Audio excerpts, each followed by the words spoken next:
Hola, bienvenidos a todos a este video tutorial. Mi nombre es Harold Alexander Andino, soy estudiante de la carrera de Ingeniería Eléctrica de la Universidad Autónoma de Honduras. Pues les traigo preparado algo con respecto a lo que es el ciclo Stirling, algunas generalidades, descripciones, y antes de empezar de lleno a describir un ciclo Stirling, hablaremos un poco de los objetivos que tiene esta presentación. Número 1. Comprender el funcionamiento y cada uno de los procesos que conforman un ciclo Stirling. Número 2. Interpretar los diagramas TS y PV de un ciclo Stirling. Número 3. Resolver el problema planteado con el uso de tablas, fórmulas y algunas aproximaciones. Antes de empezar con lo que es la descripción de este ciclo, pues diremos que es un ciclo termodinámico reversible de potencia que busca obtener el máximo rendimiento. El motor Stirling es el único capaz de aproximarse al rendimiento de Carnot. Aquí podemos ver uno de los prototipos utilizados para incorporar el ciclo Stirling. Estos difieren del ciclo de Carnot en que los procesos isentrópicos son sustituidos por dos de regeneración a volumen constante. Cuando hablamos de regeneración, pues se refiere a un regenerador que tiene una alta capacidad térmica para almacenar energía. El motor funciona mediante la combustión externa y el fluido térmico que utiliza es el aire contenido en el cilindro. Aquí tenemos otro prototipo o una máquina construida en base al ciclo Stirling. El ciclo Stirling está integrado por 4 procesos totalmente reversibles, los cuales son: proceso de 1 a 2, que consiste en una expansión a temperatura constante donde éste recibe calor de un sumidero a alta temperatura. Proceso de 2 a 3 es un proceso de regeneración a volumen constante en el que el fluido de trabajo transfiere calor hacia el regenerador. El proceso de 3 a 4 es de compresión a temperatura constante donde se da un rechazo de calor a un sumidero externo a temperatura baja. El proceso número 4 es un proceso de regeneración a volumen constante y de esta manera se da el ciclo, que consiste en 4 procesos irreversibles. Para hablar un poco de lo que es el proceso de 1 a 2, tenemos un esquema en el que se figura una fuente de calor transfiriendo mismamente esa energía en forma de calor al cilindro de desplazamiento o al fluido de trabajo. Este provoca una expansión.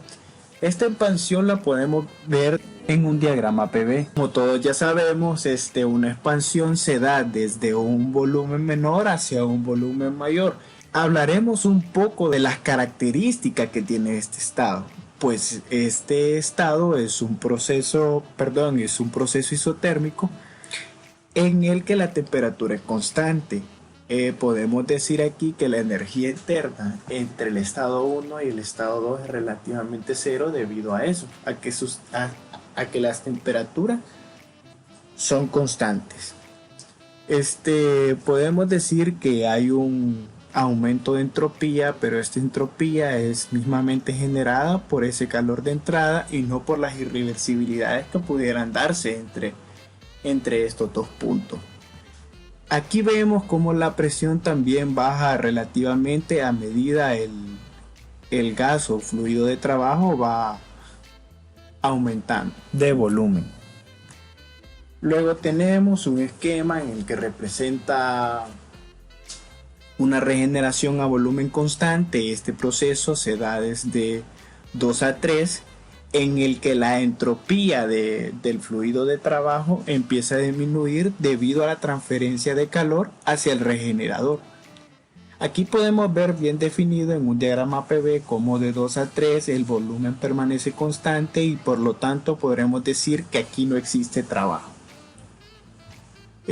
Una de las peculiaridades que podemos mencionar sobre este proceso es que la energía interna del proceso 2 al proceso 3 solo dependerían de la diferencia de temperatura entre 2 y 3. Pues si podemos ver, este proceso va de una temperatura mayor TH a una temperatura menor TL. Luego tenemos un esquema de lo que es el proceso de 3 a 4 en el que consiste en una compresión a temperatura menor. Pues una característica de este proceso es que el fluido de trabajo transfiere calor hacia un sumidero que está a temperatura TL, que es constante mismamente con este fluido de trabajo. Aquí, al igual que en el proceso de 1 a 2, podemos ver que hay una variación en la entropía. En este caso, la entropía disminuye debido a que el fluido de trabajo sigue transfiriendo calor. Aquí podemos ver también en un diagrama PV que la presión aumenta considerablemente debido a que es una compresión, ya que va desde un estado 3 a un estado 4, disminuyendo relativamente su volumen. Para cerrar el ciclo, tenemos un proceso de regeneración a compresión en el que el regenerador transfiere calor hacia el fluido de trabajo. Si podemos ver un poco en el diagrama TS, vemos cómo la temperatura va desde una temperatura baja a una temperatura alta, y en un diagrama PV también podemos apreciar cómo la presión aumenta considerablemente. En este ciclo podemos ver que tanto en el proceso 2-3, 3-4, 4-1 y 1-2 se da transferencia de energía por medio de calor. Ahora presentaremos el ejercicio definido, es el ejercicio 975 del libro de Sengel, el que dice: un ciclo Stirling ideal opera a 1 kilogramo de aire entre depósitos de energía térmica a 27 grados centígrados y 527 grados centígrados. La presión máxima en el ciclo es de 2000 kilopascales y la presión mínima en el ciclo es de 100 kilopascales. Determina el trabajo neto que produce cada vez que se ejecute este ciclo y la eficiencia térmica de este. Podemos ver aquí un diagrama PV y determinar algunas de las propiedades que nos da el ejercicio. Cuando habla de temperatura de presión máxima, podemos ver que la presión máxima se da en el punto 1 y que la presión mínima se da en el punto 3. Una observación con respecto a cómo se dan estas temperaturas, y es que se dan en grados centígrados. Si nosotros utilizamos esta temperatura con esa unidad, pues podemos tener errores al momento de efectuar los cálculos. Una vez ya definida algunas de las propiedades en este ciclo, diremos que el trabajo neto es igual a Q de entrada menos el Q de salida. Para definir el calor de entrada desde el depósito de alta temperatura, se debe considerar que entre los estados 1 y 2 se da un proceso isotérmico y por lo tanto la ecuación se define de esta manera.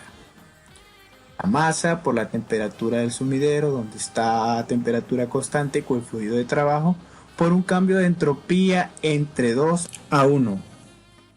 Aquí podemos ver cómo el proceso se da desde 1 a 2 a temperatura constante. Dicha ecuación es aplicable para encontrar el Q de salida, donde tenemos que el Q de salida es el negativo de la masa por la temperatura por el cambio de entropía de S4 a S1.